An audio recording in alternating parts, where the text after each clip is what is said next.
Hey guys, welcome back to my channel. Before we dive into the video, make sure to subscribe and ring the bell icon. Let's dive in. It started like any other Friday night. Dinner with a few of her coworkers, laughter, and a little too much wine. I joined reluctantly, mostly because she insisted. Come on, it'll be fun, she said that morning with a teasing smile. I knew her office crowd, loud, flirty, always pushing boundaries after a few drinks. But I went along hoping to show support. What if one joke at dinner ended your marriage forever? We got to the restaurant around 7 and the jokes started flowing fast. Her friends were already tipsy, her boss trying too hard to be funny, and my wife Emma was glowing under all the attention. I didn't mind at first. I'd always been proud of her confidence. But by dessert, I could feel the tension in the air, the kind of buzz that only comes when people forget their limits. But what if your comeback changed everything?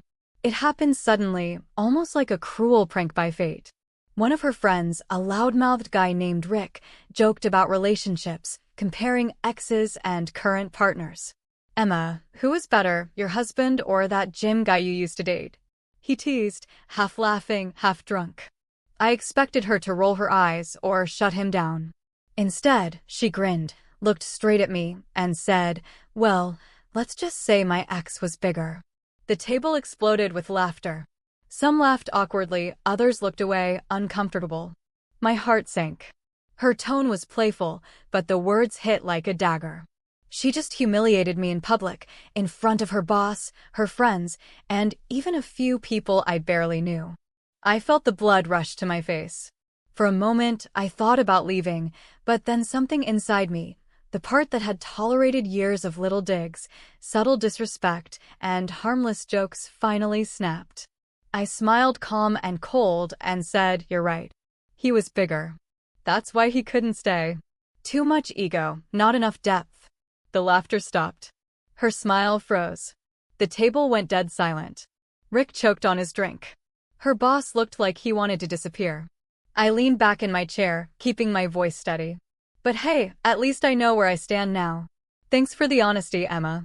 She stared at me, eyes wide, mouth open. The color drained from her face. "I was joking," she stammered, but her voice cracked. "Jokes are supposed to be funny," I said quietly. That wasn't. The rest of the night was a blur. People made awkward excuses to leave. Emma tried to laugh it off, touching my arm, whispering apologies, but I pulled away.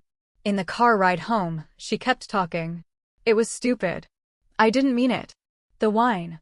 "Stop," I said, cutting her off. "You meant it enough to say it out loud in front of everyone." She went quiet. When we got home, I went straight to the bedroom and started packing. "What are you doing?" she asked, panic rising in her voice. "Leaving," I said simply. "I deserve better than being your punchline." She grabbed my arm. "You're overreacting." It was one comment. "No," I said, looking her in the eyes. It was the final one. After years of little comments, little jabs, little moments where you made me feel small. "I'm done." She started crying, begging me to stay, to talk, to forgive. But I was already gone inside. I slept on the couch that night. The next morning, I moved out. She blew up my phone for days. Texts, calls, voicemails. "I'm sorry. I was drunk." It didn't mean anything. But it did. It meant everything. When she came stumbling later, her eyes red and her voice trembling, I was already at the door. "You're really leaving over a joke?" she asked, her voice cracking. I looked at her and said softly, "No, I'm leaving because it wasn't a joke. It was the truth you finally said out loud." She started to cry then, reaching out, begging me to talk. "You're overreacting. Please." It was stupid. I shook my head. "No, Emma. It was honest. You showed everyone exactly how little respect you have for me. And I can't stay married to someone who thinks my worth is measured by a punchline." I walked past her, leaving the house that had once been a home, but had turned into a stage for her performances. She followed me out onto the porch, shouting, crying, trying to pull me back. I didn't even look back. I just got into my car and drove away. 2 weeks later, I filed for divorce. She called, she texted, she even showed up at my office once. Tears, apologies, promises. But something in me had already shut off. Once respect dies, love doesn't survive for long. I focused on myself, started going to the gym, took on a new job, and eventually moved into a small apartment that felt more like home than the big hollow house we'd shared. Her friends reached out a few times, saying she wasn't the same, that she'd been quiet, withdrawn, full of regret. I didn't respond. She'd made her joke. I delivered my punchline. A year later, I ran into her at a cafe. She looked different, tired, older somehow. She gave me a sad smile and said, "You look good." I nodded.